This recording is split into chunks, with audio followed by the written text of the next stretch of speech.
What's up, everybody? Msavisuals or Msavisual, however you want to say it, because people mess up my name all the time. But I'm happy today to bring you guys a tutorial of how to get smooth skin on any model, especially when you deal with portraits in high fashion. Today I got Gia. She helped me out with one of these shoots, so I'm just gonna take one of her pictures I did, and just literally go over how to smooth her skin. It's this process called the frequency sequence. It really brings that detail, that high fashion look to your photos. So let's get right to Photoshop right now. Alright, so we're here in Photoshop, guys, and like I said, I got my model Gia right here, and we just gonna do the simple of how to smoothen the skin. I'm sorry, my mind went completely blank just now. A lot of people are posting this online, so I think I might do it too. Basically, they're creating an action for your high frequency sequences. It makes your workload so much faster. So if you don't know what actions are, I suggest you look around and try to figure out what they are, because these are very helpful, and it makes your work process a lot quicker. But for the sake of this tutorial, I'm going to go over exactly how to do it. As you see, I already have an action here, so we're just going to do it step by step. So first thing you would do is duplicate the layer, Control J to duplicate it. I always like to duplicate because I don't like really affecting the background. Most people do, but I really don't. And then from here, all you would legit do is create 2 more layers from there. That's all you're doing. Now on this layer, you legit just create a blur. I'm sorry, this layer, you create a blur. Actually did this one premature. I'm so used to doing it.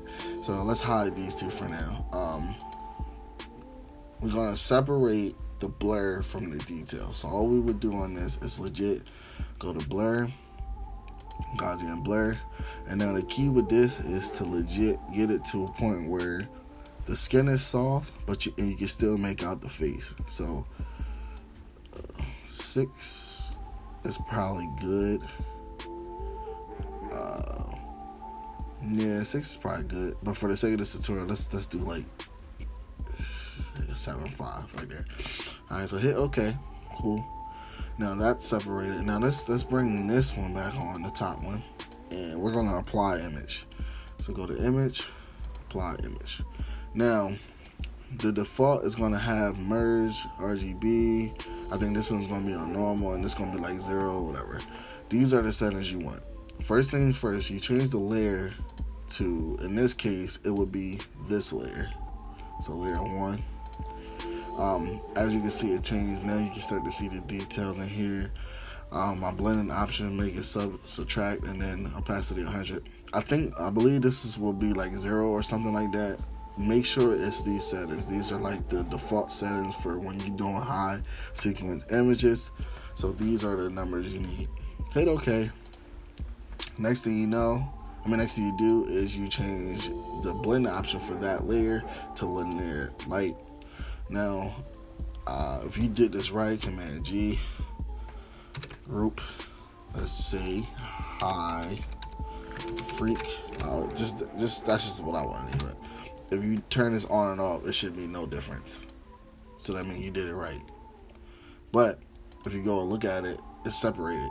So that's the detail. So I would change this to detail, and this is the blur or skin, whatever you want to call it. So see how they separate it, and then detail is separated. See how I just made it real detailed? That's what you want. Now turn both on. The reason why I created this layer is it's a cheating way, basically. Blur mask. I created this so I don't have to do it the old way like I used to do it, which was me. Turn that off for now. Which was me legit going to the blur layer, using the lasso tool, and legit and then purposely doing everything one at a time. No, I'm getting rid of that. So undo that. Cool. Alright, now that's what this layer is for. Now, what you want to do is legit Go to blur, Gaussian blur, but this time you want to exaggerate it a little bit. Let's put it at like, I normally do 12, so I'm gonna just stick to 12. I know it's exaggerated, but that's the point. That's why you're adding a clipping mask into it. So you hit OK, and then you want to have an inverted clipping mask, which is all you gotta do is hold the control and then click this button here, the clipping mask, and I'm sorry, wrong button. Alt and click. So now it's all gone. So it's now back to the original image. See, it's no difference. I'm clicking on, no difference. Now, all you do now is get the paintbrush, white, fairly small, and you just draw on the skin. We don't need this one anymore underneath.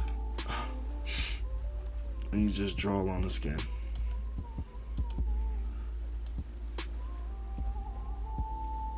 But keep in mind, try not to get the major lines and the eyes and like different parts of the nose and like the edges. But basically where edges would be, stay away from those. Make this smaller.